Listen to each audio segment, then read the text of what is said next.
Hey, everybody, and welcome to another deep dive. Yeah. Today, we're looking at a local story, and this one's right here in Deer Park, LaPorte, Pasadena. Okay. So this one really gets you thinking about, those disagreements you have with your neighbors, Yay. all that stuff, individual rights and community standards. How do we manage that? Oh, yeah. So what are we diving into today?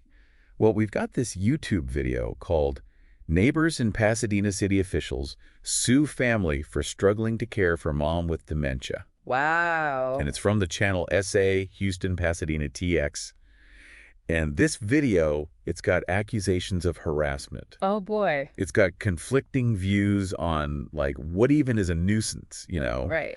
And it's got some really emotional moments that they caught on camera. Oh, wow. So right at the center of this whole thing is this resident named Steve. Okay. He's been modifying his house so he can better care for his mother who has dementia. And, as you can imagine, these modifications, they're really important. They're crucial for creating a safe and supportive environment. Oh, absolutely. But, like the video shows, they also become like a major point of contention with his neighbors. Yeah. So many families in our area and across the country are dealing with the challenges of dementia caregiving. Yeah. And, creating that comfortable and accessible home environment essential. But sometimes it can lead to conflict, All right. especially when neighborhood regulations come into play. Absolutely. Right. And speaking of conflict, that's where Ralph enters the picture. Okay. He is the president of the Fairmont Estates Neighborhood Association, Right. and he believes that Steve's modifications are violating the neighborhood's deed restrictions. So for those who aren't familiar with deed restrictions, Right. they're basically like rules. They're set forth in your property deed that just say, like, this is what you can and cannot do with your property. Right. And these are particularly common in planned communities like Fairmont Estates. Yeah. So, a common example you might see is like, a limit on the number of pets allowed. Or even like, the types of vehicles or boats you can park. Oh, yeah, yeah. But their aim is to kind of maintain a certain look, Mhm. a certain standard in the community. Yeah. But as you can imagine, enforcing those restrictions, it can be tricky. It can be. Yeah. And sometimes it really just boils down to interpretation. Yeah. And in this case, the interpretation is definitely causing quite a stir. Right. Right. The video gives specific examples of these alleged violations. Yeah. So we've got Steve's carport, Okay. a garage conversion that he made, and even just the addition itself. Oh, wow. They're calling all of that into question. So that brings us to, that crux of the issue, the legality Yeah. and enforceability of deed restrictions, especially here in Texas. Yeah. So, these restrictions are generally considered legally binding contracts, Okay. but determining whether a specific modification actually violates them, Right. it can get really tricky. It can become a battle of perspectives. And unfortunately, in Steve's case, it's sparked a lot of tension. Yeah. And, this is where it gets really interesting. We've got this conflict, and wow, it escalates quickly. Oh, really? The video shows neighbors calling the police on Steve. Oh, wow. Accusations of harassment are just going back and forth. Yeah. And you even see the city council members getting pulled into the mix. Wow. And it really makes you think, like, wow, how can these disputes get so out of control? Absolutely. Well, legally speaking, harassment and nuisance have very specific definitions. Right. But what's interesting is the video highlights like that gap that can exist Yeah. between those legal definitions and the lived experiences of the people. Right. Right. So one person's nuisance, like loud music, could be another person's like absolute necessity. Yeah. Especially in a case like Steve's where he might need to run a generator. Yeah. For medical equipment and that Yeah. sort of thing. And the emotional toll of this conflict is really evident. You can just feel it. Especially for one of Steve's neighbors, Becky Coronado. Yeah. There's this really heartbreaking clip of Becky. She's breaking down, she's crying, and she's just expressing how scared she is of Steve. Oh, wow. Imagine feeling unsafe in your own neighborhood. Yeah. These situations, they can really just erode trust. They can create this constant sense of anxiety. Absolutely. And it raises this important question.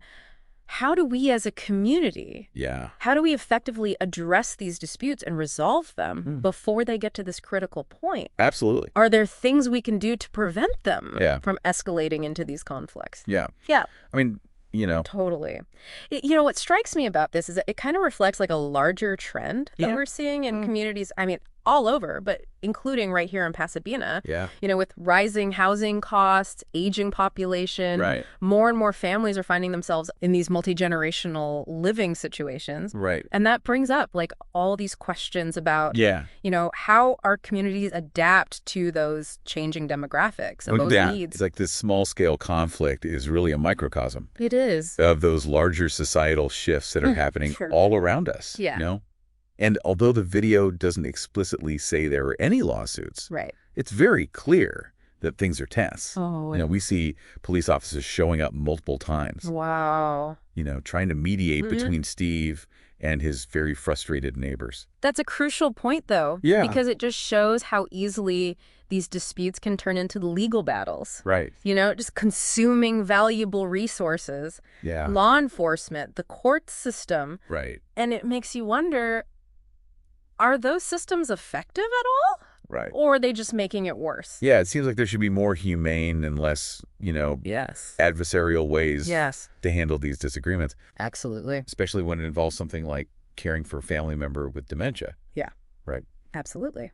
Another layer to all of this is the role of media, Oh. right, Oh, yeah. in shaping public perception. Mm-hmm. And the YouTube video itself, that's media, right? Exactly. This is a prime example of citizen journalism, right? Right. It's highlighting how people are using these platforms, Yeah. YouTube, to document these events, share their perspective, Yeah. often bypassing those traditional media outlets. Right. And it brings up these questions about the influence of social media, in amplifying those conflicts and shaping that public discourse. It's a good reminder for us to really be mindful Yes. of the source and potential biases Right? that are there when we're looking at stuff online, Yeah. especially when it comes to, these charged situations. For sure. And speaking of perspective, Yeah.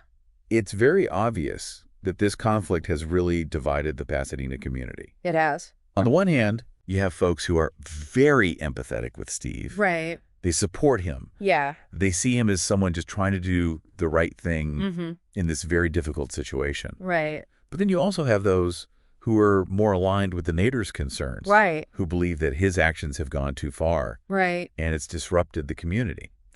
And this division is, that's what makes these situations so tough, Yeah. to resolve. Right. It really underscores how important it is to find that common ground and build those bridges of understanding, Yeah. even when our perspectives are so different. Right. It reminds us that communication, Yeah. active listening, Mm. and really a genuine willingness to see things from someone else's point of view Yeah. are just absolutely crucial Right.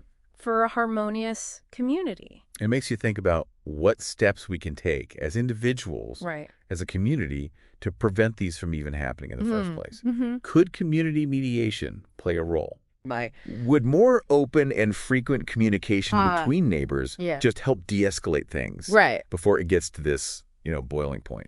I think those are valuable avenues to explore. Yeah. We often underestimate the power of proactive measures, to foster those positive relationships. Right. Imagine if we had more opportunities for dialogue Yeah. and conflict resolution training, more neighborhood meetings where we Right. could talk about our concerns, workshops on communication skills, Right. or even just casual gatherings, Yeah. just to build rapport and understanding. Right. These efforts go a long way Yeah. towards creating that more cohesive and supportive environment Right. for everybody. I love that shifting the focus from confrontation to collaboration, right? Yeah. It's not us versus them, but what if we look for that common ground and those solutions Yes. that could work for everybody? One of the most powerful parts of this video is that raw emotion. Yeah. We see Steve expressing frustration, pleading for understanding. We hear his neighbors, their fears, their anxieties. And probably the most poignant is Becky Coronado breaking down in tears Right. as she describes just feeling unsafe in her own home. Yeah. It's this stark reminder that this isn't about, rules and regs. It's about real people. Right. And their very real emotions. Absolutely. It's so easy to get caught up in those legal arguments. Yeah. But, this video makes us see the human toll. Right. that these things take on everybody. Yeah. You know, these are our neighbors, our community members. Yeah. Regardless of who's right or wrong, everybody is impacted by the stress and negativity that these conflicts bring. It's a really powerful reminder that empathy and compassion are essential, even when we disagree. You know, it's interesting because we've heard the accusations, the emotional toll, the legal stuff surrounding these kinds of disputes.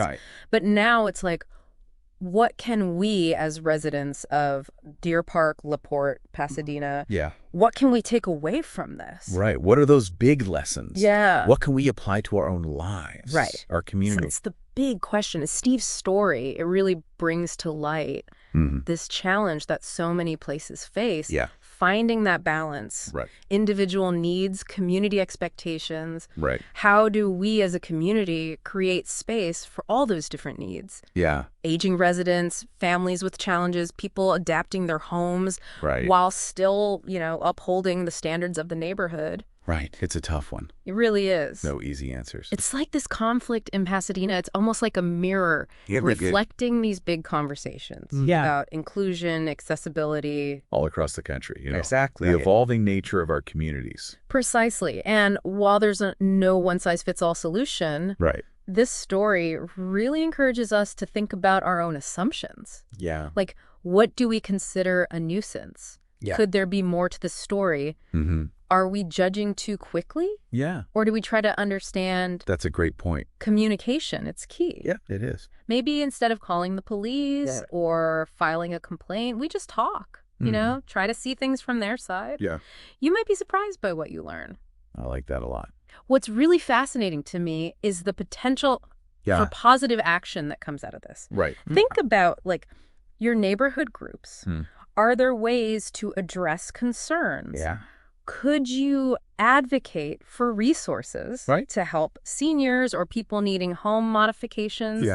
Could you be that voice for understanding in your community? You're so right. You know, this isn't just about watching a drama unfold. It's not. It's about thinking and acting locally. It is. Even small things can make a difference. They can help create a better community for everyone. It's a call to action. It is. So here's a final thought. Okay. Imagine if Steve's story sparked some real change in Pasadena.